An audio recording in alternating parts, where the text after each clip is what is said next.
I am not going to be on here for long. So you probably see the title. If not, I don't know how that works when you see the live. If you see the title, I guess you would see the title. I act like I forgot. But anyway, I just wanted to make this video because yesterday, unfortunately, I attended a funeral. And this is a family member of my partner, the man that I am with in a relationship with. And lately, most of the funerals that I have attended is because of someone that he knew, family members or friends that, are passing away. This particular person made it to 88 years of life. Whoop, whoop. That's a blessing because many of us hope that we can, well, some of us hope that we can, make it to that point as well. But I was looking at the obituary of this individual who made it to 88 years of life and then, who body has now transitioned. And the accomplishments of this individual was just amazing. And the room was filled with love and laughter. It was not a weeping situation. And normally when someone gets to that age, I don't think it probably will be a room of sorrow. I mean, I think people, of course, will hold a space for that person and feel the physical presence gone, and that will create some sort of sorrow.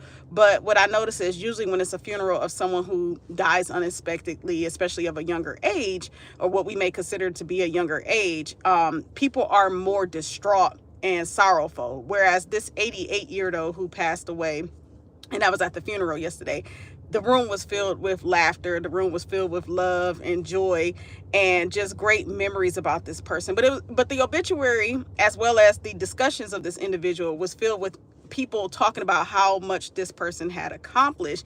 Not so much in a way of going out and getting man-made accomplishments, but just the type of person that this individual was for his family, the kind of man that he was, what he stood on, how much great memories he brought to his family. So this person also served.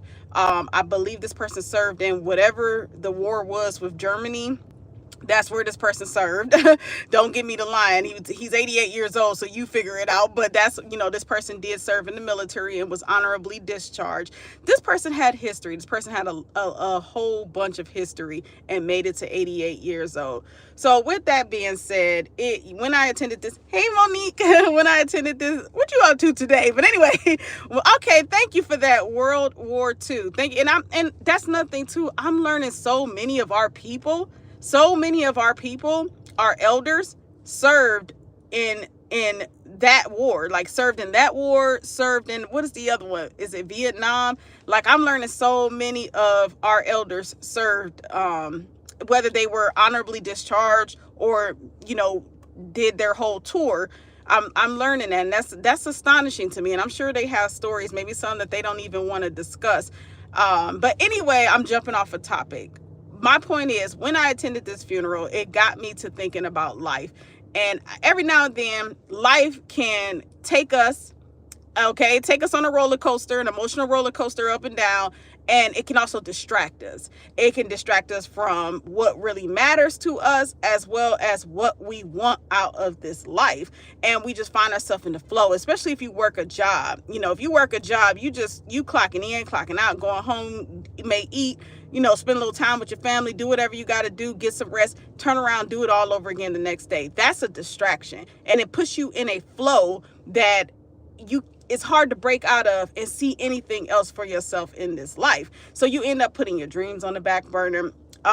You end up not even being able to dream, really, because you're so caught up in everyday life, especially, when you work a job. But with that being said, sitting at this funeral was a reminder to me that I'm still here, for one. And if I'm still here, I'm still in the game. I still can accomplish what I want to accomplish outside of my 9 to 5, outside of the everyday life flow. I once had dreams, just like everybody else. At least I assume everybody else did when we were younger. What did you dream about when you were younger? Like, not even going to sleep and dreaming, but more so when you would be in school, in elementary school, or even if you weren't in school and you were younger and you thought to yourself, I want to be this when I grow up. What was it that you were thinking about you wanted to be? And maybe it's not the same for you no more. Maybe you don't want to be that anymore. But even today, like, are you living your dreams? Are you doing exactly what it is that you want to do? Are you on a pathway to doing what you want to do? So this is more so personal for me. because this is something I've been struggling with. Like, y'all see me, I am on and off of YouTube. I've probably been on and off this mug for many years now.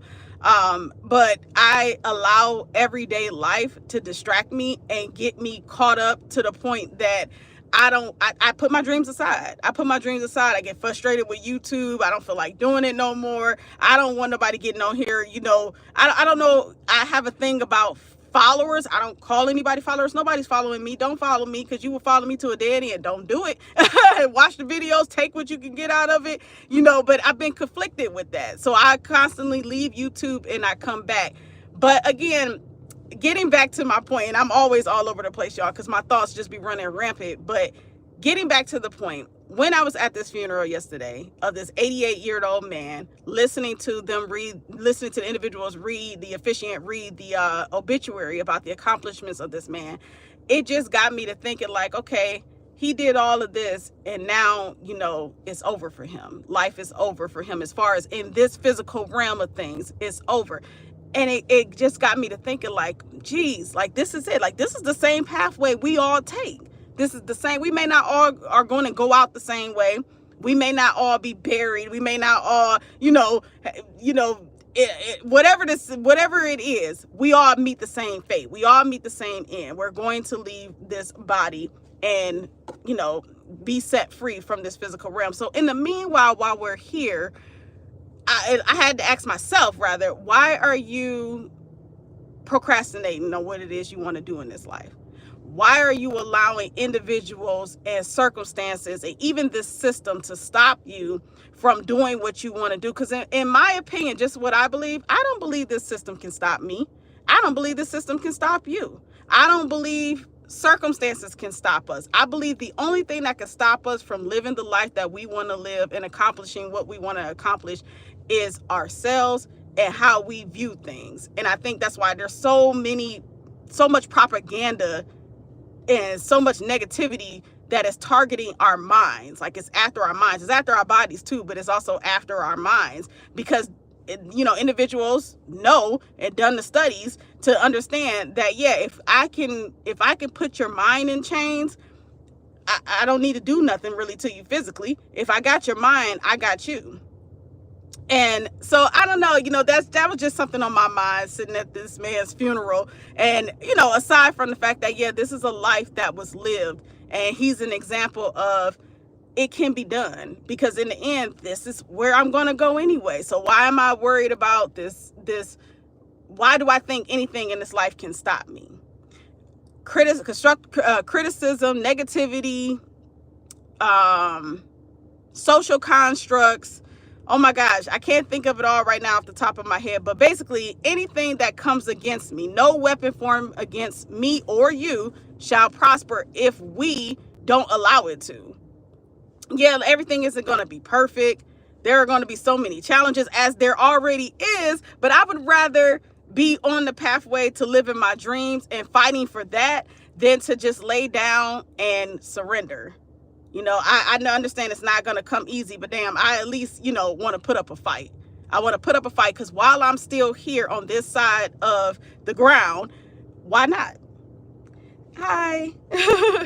But anyway, with that being said, y'all, that was pretty much what was on my mind today. And I just wanted to close out. Y'all know I always talk about Dr. Rick Wallace on this channel. If you're not familiar with Dr. Rick Wallace did pass away yesterday, but he was someone who stood for the people heavily. He not only stood for the people, he was putting in the work for the people. The name of his YouTube channel is called The Black Voice. With that being said, Dr. Rick Wallace used to love to use this quote, and this quote actually comes from the motivational speaker Les Brown. And that quote, I'll probably screw up, but it's something to the effect of, the richest place or the wealthiest place on earth is the cemetery. Why, you may ask? And this is Les Brown. I'm not quoting, I'm just like paraphrasing. Basically, because many of us take our dreams to the grave. We never do anything with it. And if we try to do something, some of us quit before it can become into fruition. And therefore, we just end up living a mediocre life, whatever may be considered mediocre. And I truly believe that's perception. I truly believe we all understand what it is we want out of life. And we know when we're not living our best life. It may not look the same to everybody. Success is not going to look the same to everybody, and I don't believe it should. We all know what we want out this life, and some of us, unfortunately, cave in or surrender to mediocrity and less than what we want out of this life. And I could be honest with you, I've been doing that. I got a little job, making a little money, got off of Section 8, and I'm still stressed the hell out. In fact, I sure do miss Section 8. I really do. I feel like I was making more money. I wasn't making more money, but I definitely feel like I wasn't struggling as much. So I kind of miss it. But at the same time, it's like, no, I don't want to go backwards. I want to go forward and live the life that I want to live. And being on Section 8 wasn't the life I wanted to live. It's just what was available to me at that time, and it helped me continue to propel forward. Or maybe not even forward, but just help me sustain. Now I'm in a space where I'm working that 9 to 5, but damn if it don't feel like I'm living paycheck to paycheck. And to me, just my perception, that's mediocre for me. That's not the kind of life I live. I want to live. I want to have more than enough. I want overflow, and I want it not just for myself, but for my people, because there are things I would like to implement for my people as well as for my family.